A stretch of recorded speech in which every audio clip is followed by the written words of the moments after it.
Private company में sales manager था। उसके माता पिता, पत्नी मीरा, बहन राधा और 2 बच्चे हैं।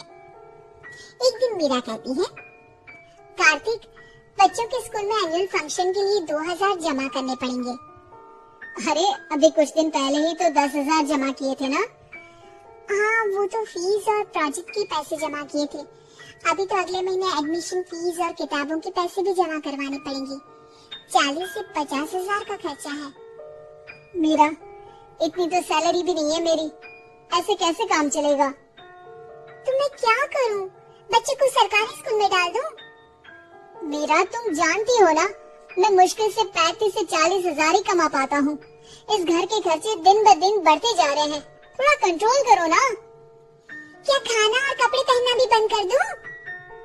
मैं ऐसा नहीं कह रहा हूँ मीरा। तुम जानती हो राधा का भी पोस्ट ग्रेजुएशन पूरा होने वाला है। घर के खर्चों के साथ उसकी शादी की जिम्मेदारी भी उठानी है। मेरे बच्चों की पढ़ाई से ज्यादा इम्पोर्टेंट राधा की शादी है, तो करो जो मन में आए। मैं बोझ लगती हूँ तो मैं बच्चों के साथ अपने मायके चली जाती हूँ। तुम्हारी सारी मुसीबतें ही खत्म हो जाएगी। मीरा, मुझसे बहस मत करो।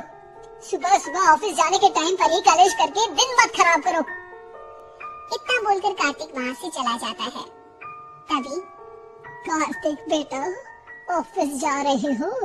मेरी दवाइयाँ लेते आना।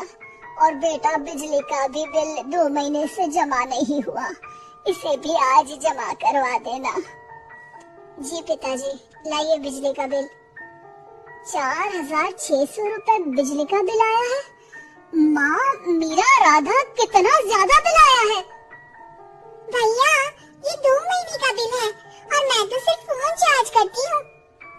अरे बेटा, मैं तो गीजर से पानी गर्म करने के अलावा मेरे कमरे में एक पंखा और एक लाइट ही तो जलते हैं। अरे बेटा, मैं तो गीजर से पानी गर्म करने के अलावा मेरे कमरे में एक पंखा और एक लाइट ही तो जलते हैं। मीरा, तो फिर इतना बिल कैसे आया? हाँ, सारा इल्जाम मेरे पर ही लगा दो ना। भाभी, आप भी तो एसी चलाती हो, उससे भी बिजली का बिल बहुत ज्यादा आता है ना। एसी मेरे मायके से आई है और वो भी अब सबकी आंखों में खटकने लगी है। मीरा, अपना मुंह बंद करो और आज के बाद तुम एसी नहीं चलाओगी। माँ, आप भी अपना पानी धूप में गर्म करके नहाया करो। कार्तिक ये कहकर घर से ऑफिस के लिए निकल गया। घर से कुछ आगे जाते ही उसकी गाड़ी पंचर हो गई। कार्तिक को पंचर बनवाकर ऑफिस पहुंचने में लेट हो गया। बॉस ने कार्तिक को अपनी कैबिन में बुलाया। may I come in, sir? Come in. बहुत लेट हो तुम। सॉरी सर, कुछ प्रॉब्लम्स की वजह से लेट हो गया। मुझे कुछ नहीं सुनना। तुम्हारा टारगेट कंप्लीट हुआ? नो सर, अभी बाकी है। क्यों? सर, मार्केट में बहुत रिसेशन चल रहा है, बिजनेस कहीं से मिल नहीं पा रहा। मैं अपनी तरफ से पूरी कोशिश कर रहा हूँ सर। मुझे तुम्हारी कोशिश नहीं चाहिए, मुझे बिजनेस चाहिए। अगर तुमसे नहीं हो पा रहा है तो तुम रिजाइन कर सकते हो। नहीं सर, मुझे इस नौकरी की बहुत जरूरत है। मैं अपनी फैमिली का सिंगल अर्निंग पर्सन हूँ। मेरी जॉब चली गई तो मेरी फैमिली प्रॉब्लम में आ जाएगी सर। इसका ख्याल तुम्हें रखना चाहिए। जाओ यहाँ से और बिना बिजनेस लाए मुझे तुम अपना मुंह मत दिखाना। कार्तिक बिजनेस की तलाश में इधर से उधर कड़ी धूप में सारा दिन भटकता रहता है और थका हारा जब शाम को घर आया, बेटा मेरी दवाई ले आए और बिजली का बिल भर दिया। अब दवाई लाना भूल गया पिताजी और बिजली का बिल जल्दी भर दूंगा। पर बेटा याद से भर देना, वरना बिजली वाले बिजली काट कर चले जाएंगे। लीजिए पानी। बच्चों के एनुअल फंक्शन के लिए स्कूल में जमा करने वाले पैसे लेकर आए? अभी सैलरी नहीं आई है मेरा और अकाउंट में ज्यादा पैसे भी नहीं बचे हैं। तो क्या बच्चों को स्कूल भेजना बंद कर दूं? बच्चे अगर इस साल एनुअल फंक्शन नहीं अटेंड करेंगे तो कोई पहाड़ नहीं टूट पड़ेगा।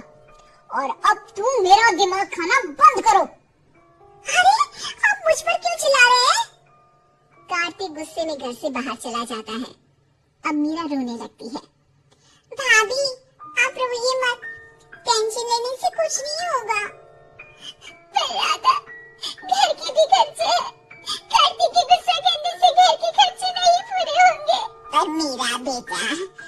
पढ़ाई करने से भी कोई समाधान नहीं मिलेगा, उल्टा घर का माहौल ही खराब होगा।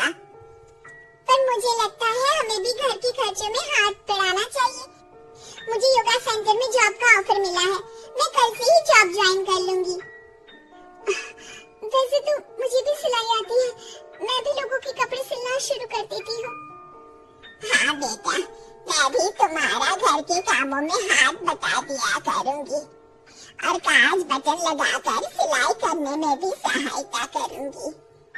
मीरा, मैं तुम्हारे बच्चों के साथ मोहल्ले के बच्चों को भी ट्यूशन पढ़ाऊंगा। इसी बहाने मेरा टाइम पास भी हो जाएगा। इस तरह से अब घर के सभी सदस्यों के सहयोग से पैसों की समस्या दूर हो गई और सब